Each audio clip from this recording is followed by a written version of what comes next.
In this week, we're going to go over feedback.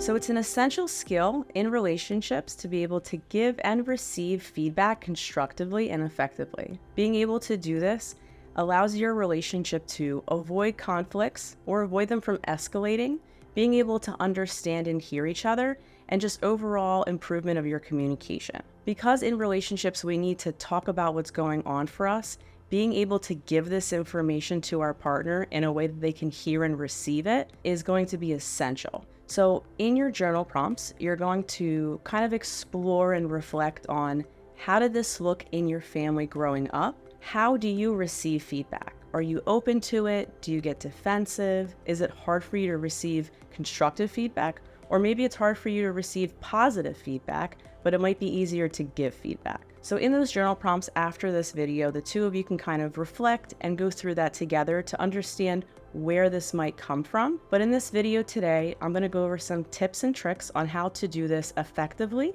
so that the two of you can actually share how you're feeling and improve your relationship together. So one of the first things you want to do when giving feedback to your partner is thinking about the set and setting.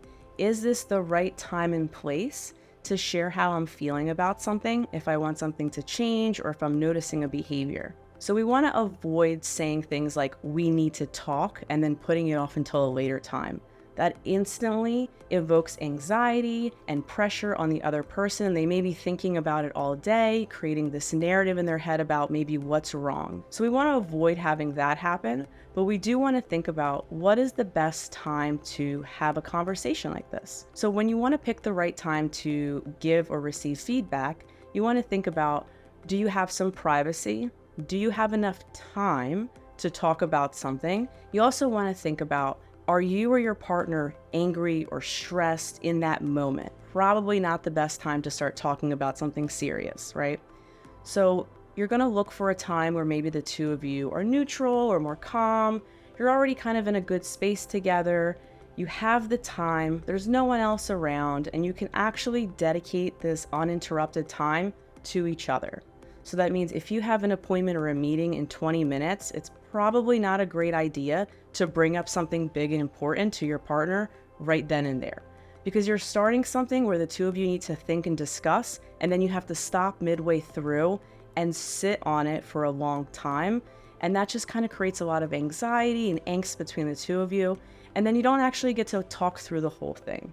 So that's first and foremost, right? Set the setting for the feedback. The next piece is going to be using I statements. We really want to avoid speaking to each other in an accusatory tone. So that means you do this, or you, right? We want to stop the sentence from starting with you and start it with I. So you can start with, I feel X, Y, and Z when this happens. We want to focus on our experience and our feelings and what we're noticing about the other person, and not blaming or pointing at them, because that can feel like an attack. And when we say you, the focus automatically goes to the other person, and they start thinking about what they may have done wrong, and it just creates this kind of negative feedback loop. So we want to stick with I statements. I feel frustrated when I ask you to help me around the house, and we've discussed this, and time again, you haven't done it like this afternoon. It's really hurtful when this happens. We need to come up with a new plan to make sure that it's consistent, right? The focus stays on how you feel and what you're looking for, so that it helps your partner feel less defensive and more likely to hear what you're saying. We also want to make sure that we're being specific and concrete, right? We don't want to kind of talk in abstracts, because it's hard for your partner to understand exactly what you're asking for or the feedback that you're giving. When it's not specific and concrete, it's harder for them to take actionable steps and to know what they can do differently. And it's more of this abstract concept that is really hard to follow through on. So in the past example that I just gave, being specific and concrete, I feel hurt when you make plans without me. Like this afternoon, when you told your parents that we would come over for dinner, knowing that I have other things to do. Talk about the specific thing at hand and not pulling in a lot of different examples or thinking abstractly. The next piece is we want to focus on the behavior that they're doing or not doing, and not their personality, and not attacking their character. We want to avoid saying things like, you're lazy, you're unhelpful, right? We don't want to attack the person because they're going to be defensive, they're going to be hurt.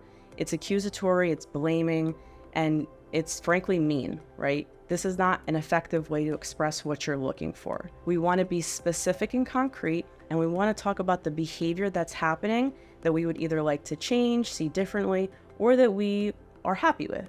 We don't want to make this a personal thing. Another piece of this is balancing feedback between positive and negative comments. So you may have heard this somewhere before, but the sandwich approach is really helpful. So the sandwich approach is basically you start with saying something positive or neutral, then you say the constructive feedback that you want to give, and then you end it with also something positive or neutral. So for example, I've really noticed the effort that you've put into making sure that you clean up after yourself, and I'm still noticing that in the bedroom, you're not putting away the water bottles. And I think that if we practice a little bit more together in talking and going over our chores, that I think we can really do this together. You hear how you're complimenting, you're noticing, you're acknowledging the effort that they're making, while also letting them know the place where they still need some improvement or something that's bothering you. And then ending it in a hopeful way that the two of you will continue to work on this together, or that you feel confident that they'll be able to figure this out and get it done. When we do this, we want to make sure that we take out the word but. I want the two of you to really stop and hear me say this. When we are telling somebody something and we start with a positive and we say the word but, it negates everything that we just said, and the person only hears what you're saying afterwards. So instead of saying the word but, we want to use the word and, because both things can be true, and it makes it less of an attack. It makes it less like you're negating the first part and focusing on the second part. So when I said, I've noticed that you put in a lot of effort, but you're still messing up, right? It takes that part out and it focuses on the negative thing. If we say, I've noticed you've been putting in a lot of effort and there's still some room to grow, that sounds and feels a little bit different, right? It adds that you can have both of these things happening at once, and it feels less of an attack and your partner is less likely to be defensive. The next tip is avoiding generalizations. We do not want to say you always or you never. We want to avoid speaking in absolutes, because we're not likely to do something always or never. And it takes away the fact that our partner may be doing it sometimes, but not all of the time. Or maybe they're doing it majority of the time, but it's not every single time, because we're not tracking it, nor should we be tracking these things. And so we want to avoid saying things like always and never in absolutes. When we're giving feedback or receiving it, we want to be really careful to listen actively to what our partner is saying. So as much as you might want to have a rebuttal, as much as you might have a different opinion or want to respond, I want you to sit in that and really refocus your attention to what your partner is trying to say and listening to what they're saying, right? Not just hearing the words, but listening to the message that they're trying to get across to you and not interrupting them. I know this is going to be hard, right? We have a lot of things that come up. We want to interrupt. We want to say something, talk over each other. That's how fights escalate. Do not interrupt one another. Wait until your partner's done, or put up a hand, right? Something, a signal, but don't talk over them and don't interrupt them. A, it's disrespectful, and B, you're not going to hear what they're trying to say, right? The whole point of being able to receive feedback is to hear and understand what your partner's saying, so that the two of you can work on changing this or keeping it or improving it, right? There's a motivation and goal. And the only way that the two of you can grow together is if you actually hear and understand what they're saying. So the next part of that is, in order for you to hear and understand what they're saying, ask clarifying questions. So what we hear might be different from what they're trying to say or the intention that they have. Or we are just perceiving it in a different lens because of who we are, how we've been raised, the way we see the world, or maybe how we think of ourselves and the narrative we have of ourselves. So someone who may have been told their whole life that they're lazy, that they don't pick up after themselves, that they have a lot of potential, but they're not meeting it. Having your partner tell you, hey, you know, I've noticed you've been doing a really good job in this area and you've been slacking over here. What they may hear them say is, I'm messing up again. I'm lazy. I'm not good enough. You're upset with me. I'm not getting it right. None of those things were actually said, right? But that's what was heard from the other person. And so in order to really understand what your partner is saying, I want you to ask clarifying questions. Like, hey, I'm hearing you say this. Is that right? Am I getting that right? I'm hearing you say that I'm not picking up the slack and you feel unappreciated. Did I get that right?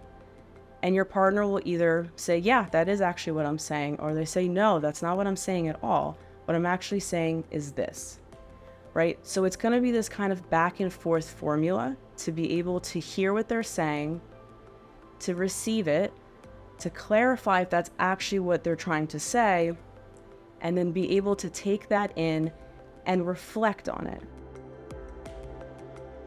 Receiving feedback, especially when it's constructive, is not easy, right? This is not always going to be an easy part of this. We're going to hear things that we may not like, that make us feel uncomfortable, that we might be upset by, that might make us mad. But we want to make sure that we are expressing gratitude for the fact that our partner was honest and direct with us. So if our partner can't be honest and direct because we get defensive, we get angry really quickly, we make excuses, we push it away, they're less likely to come to us with issues. And if we're not talking about these things that are coming up in our relationship, then how are we getting better? How are we growing? How are you feeling closer? How are you improving in your communication? So being open to hearing what your partner feels is going to be really important in this process, and making sure that the two of you are creating a safe container. So this goes for the partner who's giving the feedback, right?